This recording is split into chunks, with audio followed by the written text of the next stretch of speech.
Tetsuo Kaneda! Tetsuo Kaneda! Rocky.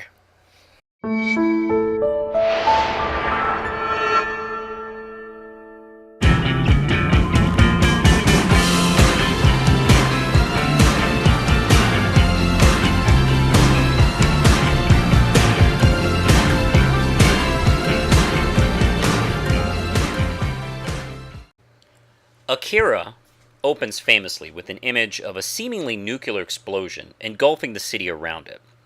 This happens silently, making it all the more eerie. That moment is oddly enough a good metaphor for how this film changed culture. You see, every so often a film comes along and changes pop culture. 2001 opened our minds up to what a sci fi film can say. Jaws changed the way Hollywood put out summer blockbusters, and Scream exposed horror fans to a generation of annoyingly ironic slasher films. Akira fits that distinction for anime, helping create the anime fandom that we know today.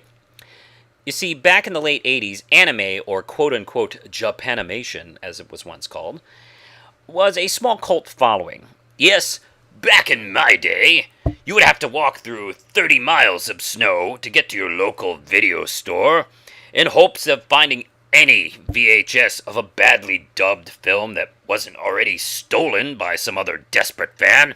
Oh, you might get lucky and turn on the last 20 minutes of a movie on HBO. You had no idea what it was, but you knew it was Japanese.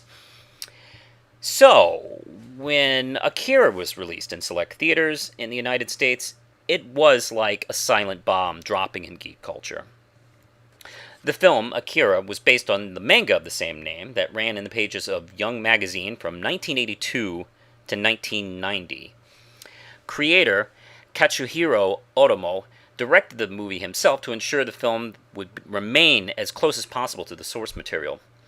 Good idea, since the story is around 2,000 pages and wasn't even completed by the time production started on the film. And Zack Snyder thought Watchmen was a challenge. It takes place 31 years after World War III. Neo-Tokyo is once again becoming a powder keg. The city is set to host the Olympics the next year, and there are increased tensions all over the place. The anti-government protesters are fighting the military and the police.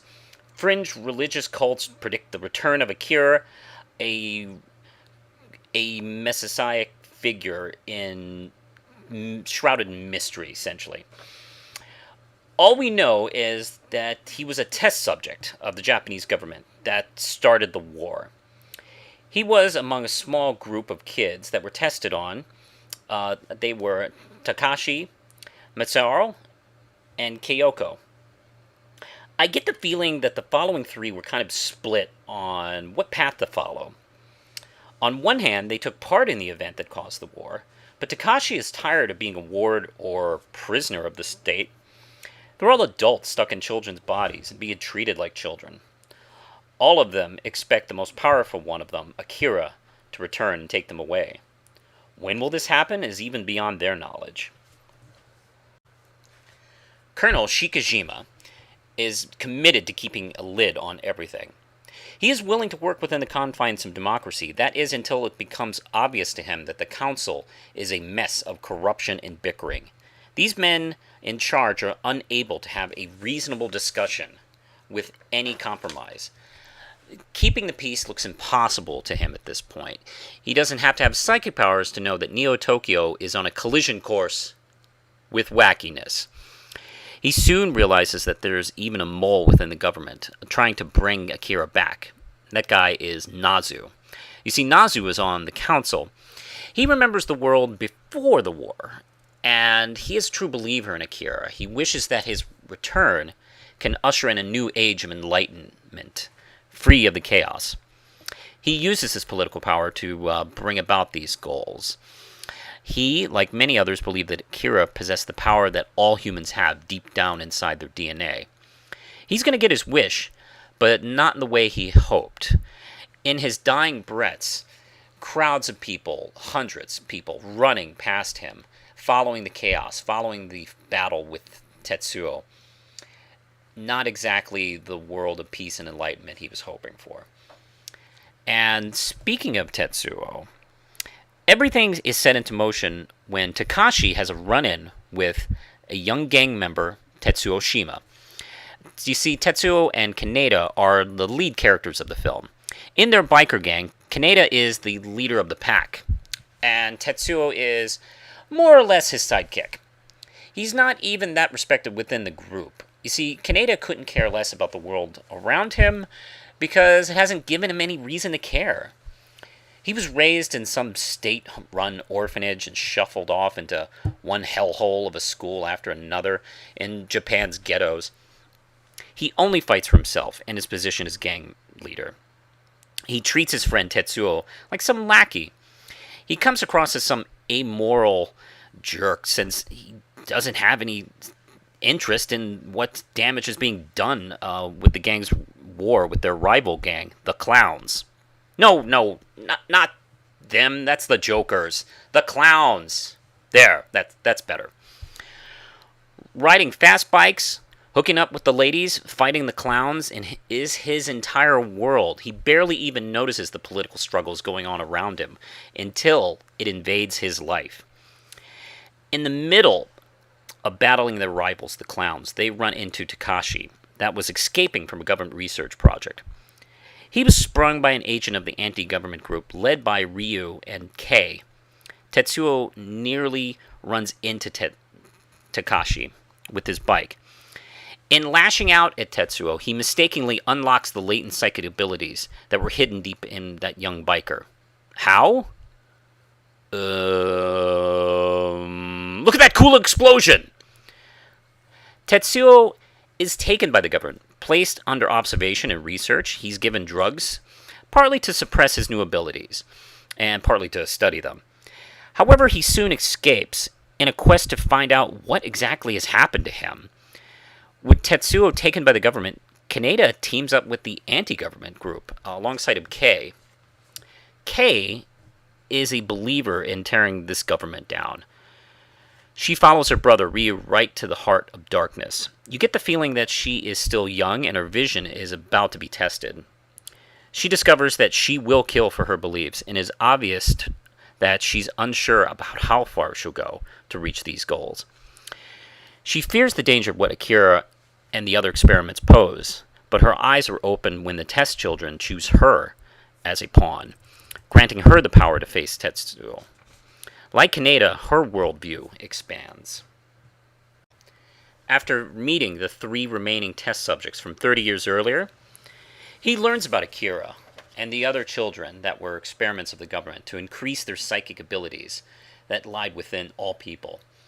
Tetsuo has already become more powerful than the test kids.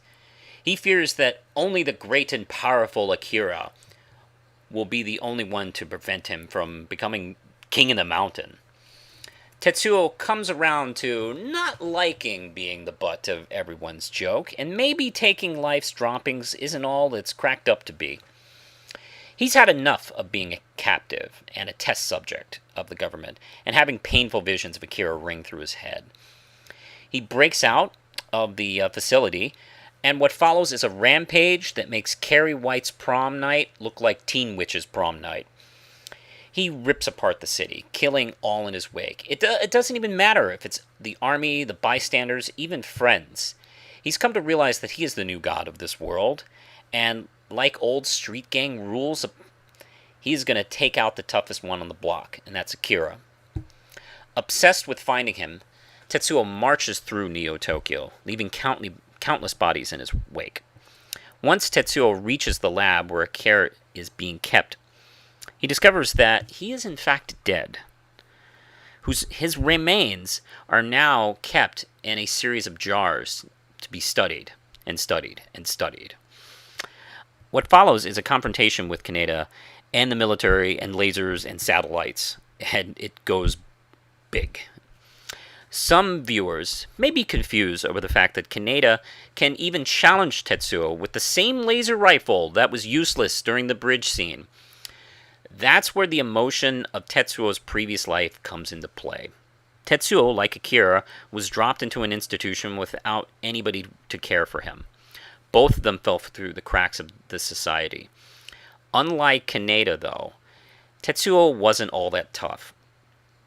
This caused him to seek Kaneda out as a protector, an older brother, the kind he never had in real life. While a love exists between the two of them, it's obvious that he's the weaker of the two, the sidekick, basically. At the beginning of the film, we see that their relationship has developed a level of hostility, at least from Kaneda's end. And I'm guessing that he is done with being Tetsuo's bodyguard of sorts. Kaneda hopes that this can give him some time to psych out Tetsuo, enough time to defeat him anyway. Unfortunately for him, the gun's battery was not up to the job. This all doesn't last in Tetsuo's favor for long. In one of the battles with the military, he loses an arm and replaces it with a makeshift arm created by whatever machinery was lying around. Soon, that arm takes a life of its own and what can be called an epic level of body horror. This is only the beginning of him losing control of his powers. He transforms into this giant blob. Meanwhile, the three children resurrect Akira, who engulfs Tetsuo in some sort of cosmic rebirth, thus taking Tetsuo and the children with him. Where did they go? What will become of Kaneda, Kei, and the people of Neo-Tokyo? Will Japan be ready for the 2019 Olympics? I'm guessing no to that last question. Keep in mind, when Otomo first began work on Akira in the early 80s, Japan was on top of the world. Its economy was rivaling the U.S. This was years after rebuilding the nation after World War II. This film deals with the Japan of the future successfully rebuilding after a devastating war and is now a commanding force in the world. Just slightly under the surface is a power structure barely holding on, with a nation tearing itself apart through political unrest and religious fanaticism. The upper class seems to be doing great, while those on the bottom suffer in rundown neighborhoods and schools long since taken care of by a growing and corrupt feuding government. Was he talking about Japan or talking about America's future? Oh well, anywho, this film, Tetsuo and Kaneda, seem to represent different aspects of Japan at the time. Kaneda is someone who couldn't care less about the past or the future and lives only in the now, without regard of how it affects anybody around him. Tetsuo is someone who gets caught up in gaining more power without thinking about the dangers. Like I mentioned before, the manga this film is based on was thousands of pages long. It has a massive cast with storylines that go on and on all at once. Kaneda isn't exactly the lead. He is only one of the major characters in the series. Otomo had to decide on what to focus on with the film. Instead of trying to squeeze the story into a 2-hour epic, he went and adapted the first quarter of the story with Kaneda and Tetsuo taking center stage. Does this work? Well, there are some issues with this choice. This sadly leaves supporting characters from the manga in bit parts. Lady Mayeko is the biggest example of this. She is a fairly important figure in the manga, but only one of many bystanders killed during the bridge battle. That, and she's even voiced as a male in some of the dubs over the last few years. It's also easy for the plot to leave first-time viewers behind. There is a lot of backstory and how it connects with the events of the film, and it does require repeat viewings. The good news is the information is there, and the filmmakers do know what's going on.